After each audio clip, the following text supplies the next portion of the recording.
Lo prometido es deuda, ya anda por aquí el doctor Alejandro Palma. Querido Ale, ¿cómo estás? Muy buenos días. Muy buenos días, Ricardo. Muchas gracias por la invitación.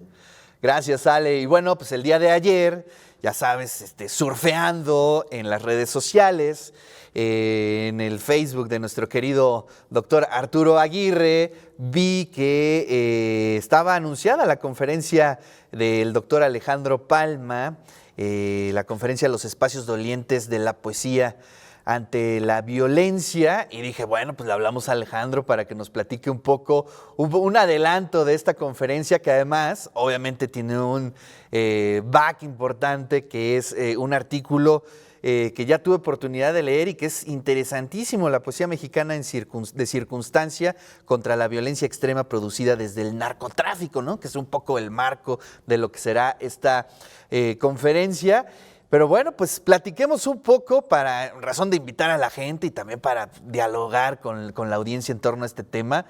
Me encantó, me dio duro el título que le pusiste a tus conclusiones de este artículo, precisamente: ante el abandono, la poesía, ¿no? Como este espacio en donde, bueno, pues quizás sea uno de los últimos recursos, pero además que conecta con nuestra historia, con nuestra genética, con nuestro espíritu, ¿no? Algo muy interesante, Ale. Sí, sí, bueno, muchísimas gracias por la oportunidad de difundir este trabajo, que bueno, es un trabajo conjunto, también interdisciplinario. El doctor Arturo Aguirre tiene un seminario permanente de filosofía forense y fue muy generoso para darme foro y hablar. Yo precisamente pues no hago filosofía, yo me dedico a estudiar poesía, pero vemos que hay muchos aspectos que van cruzándose y que van ayudando a que podamos entender mejor un fenómeno tan complejo como lo es el de la violencia extrema que estamos viviendo desde hace algunas décadas en este país. Y precisamente como tú decías, una de mis preocupaciones desde siempre ha sido tratar de insertar a la poesía en nuestra vida cotidiana. Normalmente nos dicen la poesía no sirve para nada, la poesía es un mero ornamento.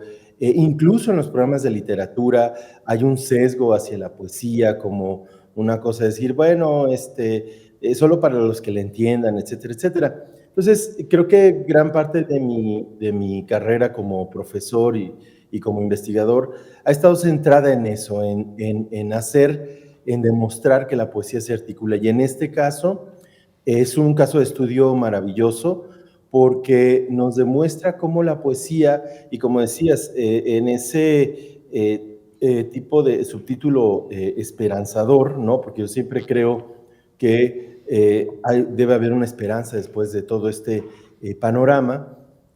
La poesía precisamente es una herramienta que nos ayuda a ver con mayor claridad lo que está pasando, ¿no? ¿Y qué es lo que está pasando? ¿Qué es lo que sostengo yo un poco en el artículo? En que hay un discurso en el cual participan tanto el Estado, pero también los medios de comunicación e incluso algunas obras literarias, también por supuesto en las plataformas de televisión, ¿no? Que hacen series sobre las temáticas, telenovelas, etcétera, que están hablando de un discurso del narcotráfico que parece muy bien articulado y que es como el depositario de toda esta violencia, de todo lo que nos pasa, y es como, bueno, eso pasa allá, es otro tipo de gente, es gente mala, por supuesto, y nosotros somos la ciudadanía, estamos de otro lado, expuestos y un poco como tendientes a capotear lo que venga. La poesía creo que no ha adoptado otra cuestión, cuestionar desde las raíces, desde la profundidad, lo que realmente está pasando, diciendo, bueno, hay una serie de complicidades que no podemos dejar a un lado y sobre todo la ciudadanía está en medio. O sea, quienes realmente están haciendo esta violencia somos los ciudadanos mexicanos. Oye, es que es muy interesante. Te acordarás, no sé si fue quizá a principios de los 2000, finales de los 90, ¿no? cuando estaba surgiendo este concepto de la norteñización de la cultura, ¿no? Y que pues a muchos les seducía, ¿no? El hecho de la violencia como un, no sé, como un momento de éxtasis quizá, ¿no? Pero la perspectiva era inclusive hasta de apología a la violencia, ¿no? Que había esta perspectiva por parte de distintas manifestaciones artísticas. Pero poco a poco nos dimos cuenta que todo eso se estaba convirtiendo en una pesadilla. Las series creo que tuvieron una gran participación en hacer apología a estas grandes figuras del narcotráfico. Pero creo que hoy todo ese discurso ya está muy desgastado, hemos tenido fuertes enfrentamientos de realidad y hoy lo que tú propones con esta serie de poetas, con esta serie de poemas, es irse hacia la perspectiva de las víctimas también, ¿no? Un poco lo que está sucediendo con el cine, ¿no? Ya se dejó esa perspectiva de apología a la violencia y más bien se cuentan historias desde las víctimas y es una perspectiva completamente distinta, Ale. Sí, claro, que es cambiar el foco, porque pensemos que lo que pasó en las últimas décadas fue que se glorificó, ¿no? Y como dices, se ensalzó un tipo de violencia y además se manejó la idea de que, bueno, pues es que es inevitable, ¿no? O sea, es una entidad sumamente organizada, compleja y pues ni modo, ¿no? Es como un virus, pues nos llegó el virus y ni modo, hay que ver cómo sortearlo, cuando en realidad decir, no, pues está una de las principales herramientas, creo, es la ciudadanía, en el sentido en el que tenemos quizás la capacidad individual y obviamente a la hora de unir estas individualidades, la capacidad como un órgano, de no dejar que esto siga avanzando. ¿En qué medida? En la medida de reflexionar en cómo estamos insertos en ese tipo de violencias, que además, es decir, sí, es cierto, el asunto del tráfico de sustancias ilícitas, pues es un negocio bastante fructífero, pero también lo es lo que hay alrededor, con Claro. incluso prácticas y hábitos, ¿no? Así es, sí, pues todo lo que tiene que ver con esa cultura, ¿no? Que bueno, a mí me sorprende, o sea, son perspectivas muy contradictorias. Pongamos el caso de Peso Pluma, por ejemplo, ¿no? Que es de los artistas, o el artista quizá, más escuchado en el mundo, o sea, no es un tema de acá, sino es del mundo, pero también me llama la atención que es de la poca música en el mundo que utiliza instrumentos, ¿no? O sea, es como muy contradictorio. Por un lado, este aspecto sí de la violencia, pero por otro lado, lo musical que es muy interesante, ¿no? Pero bueno, ese es un pequeño paréntesis. Pero vamos a tu artículo. Hay conceptos ahí importantes que me gustaría resaltar y creo que el principal es el del espacio doliente, ¿no? O sea, la poesía como el espacio doliente. ¿Nos podrías platicar un poco, Ale, de eso? Sí, claro, el concepto no es mío, es precisamente el doctor Arturo Aguirre y ahí fue donde ha nacido mucho esta identificación, porque creo que el trabajo que han hecho desde ese seminario permanente de filosofía y bueno, el trabajo que ha venido haciendo desde hace tiempo de la cultura de la no violencia, interpreta esto que se llama el espacio doliente y es precisamente decir, claro, hay mucha atención hacia la apología de la violencia, de los que perpetran la violencia, pero nunca sabemos las víctimas. ¿Dónde Claro. están las víctimas? Las víctimas, incluso hablar también de cadáveres, ¿no? Un asunto tan difícil como es las desapariciones, que implica que una persona no esté. Y también que implica para las personas que están alrededor también todas esas sensaciones. Y esos espacios dolientes pues necesitan expresarse, necesitan... Y entonces un poco la idea es que mucha de la poesía mexicana se ha empezado a centrar en esa parte. Yo te decía de la ciudadanía en general, que es como distintas personas afectadas por estos tipos de violencia. Claro. Oye, y también digamos, pues sí, esta como puede ser evolución o una diversificación de la poesía en México, que tú explicas muy bien en el artículo y que lleva a esta poesía de circunstancia, ¿no? Y que estas nuevas generaciones ya miran con una perspectiva distinta el tema de lo político, ¿no? Ya no les da miedo entrarle a ese tema que, bueno, pues era un tema espinoso en otros momentos de la poesía.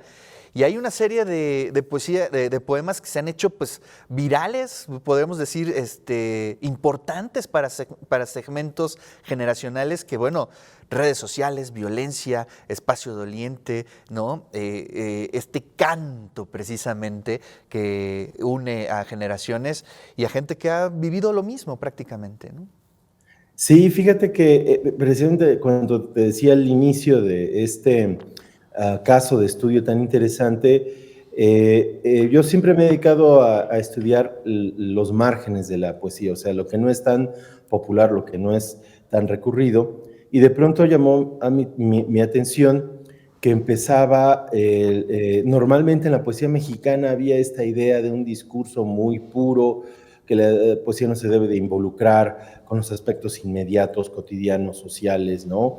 Había como esa distinción, o siempre había esa polaridad. Por ejemplo, una cosa era Jaime Sabines, ¿no? Hablando de sus sentimientos más inmediatos de una manera muy cotidiana, y otro extremo era Octavio Paz, hablando de lenguaje, de preocupaciones trascendentes. Y sobre todo dominaba mucho esta idea de que la verdadera poesía pues era esa, la poesía trascendente. De pronto la gente empieza a escribir sobre lo que acontece, ¿no? Por ejemplo, es un poema que ni siquiera, que también esto es interesante, ni siquiera se publica no logra su viralidad por la publicación, sino por el YouTube. Es uno Exacto. de Ese María es un Rivera. elemento importantísimo, ¿no? Completamente contemporáneo, podríamos decirlo, ¿no? O sea, ya no es la poesía que te llega con los libros, ¿no? Es la poesía que te llega a partir de la viralidad de las redes sociales. Es interesantísimo eso, ¿eh? Claro, y que, por ejemplo, y ahí te das cuenta cómo la poesía, o sea, no es que tenga que ser escrita siempre, no Claro. es que tenga que ser publicada, porque claro, uno lee el poema, después María Rivera lo publicó, y uno lee el poema y bueno, es un poema bueno, pero uno lo escucha, ¿no? Cómo lo lee ella en esa manifestación, y es algo como irrepetible, ¿no? O sea, es como una experiencia y dices, eso es poesía, ¿no? Claro. O sea, independientemente de lo que digan los demás, eso es poesía, porque eso es lo que remueve, la poesía conmueve, remueve, te da una experiencia, y dice, a lo mejor yo no estuve en esa parte de Tamaulipas, pero sí puedo sentir esa empatía y volvemos otra vez al espacio doliente, ese espacio doliente que se extiende, o sea, yo puedo sentir esa empatía de lo que está ocurriendo y que me parece que está mal. Maravilloso. Oye, tenemos ahí un par de minutos y me gustaría que nos platicaras un poco precisamente sobre esta geografía, ¿no? Que tú marcas también en el artículo, el norte, el sur, con sus propias voces, ¿no? Con sus propios elementos. Platícanos un poquito, Ale. Mira, otro combate que siempre he tenido ha sido la centralidad de la cultura y la literatura en México, ¿no? Todo parece que ocurre en el centro y hacia alrededor somos periferia, ¿no? Y apenas estamos aprendiendo a escribir poesía, en fin, a hacer arte. Y aquí también hay estereotipos, como tú hablabas un poco, el norte, que se había hablado de esa literatura del norte, narrativa del norte. Claro, no era más que una cosa circunstancial, pero en el sur, por ejemplo, se nos olvida una región turística como Cancún, pues la cantidad de sustancias ilícitas que circulan, que se venden, la trata de personas, etcétera. Ahora, por ejemplo, estamos viendo también el fenómeno en Chiapas, la frontera sur de Chiapas. Toda la gente entra por la frontera sur de Chiapas, toda esta ola migratoria que también merece ser tomada en cuenta. Entonces, eso, o sea, como en realidad, sí, somos regiones específicas, pero también estamos sujetos a un discurso que nos atraviesa a todo el país. Así es. Oye, y además hay nombres ahí interesantes, ¿no? Como esta chica Gloria Vergara, Portillo, Chávez, Balam Rodrigo, que bueno, los conocemos de cierta forma, pero los reagrupas de una forma muy interesante. Es decir, vamos trazando esa geografía, ¿no? En el país, sin duda alguna. Exacto, sí, hablando de estos poetas, de estas poetas que están haciendo ese trabajo, ¿no? Y que debemos de leerlos con más detenimiento para un poco poder reflexionar y sacar conclusiones sobre esto que nos está, pues, afectando a todas, a todos.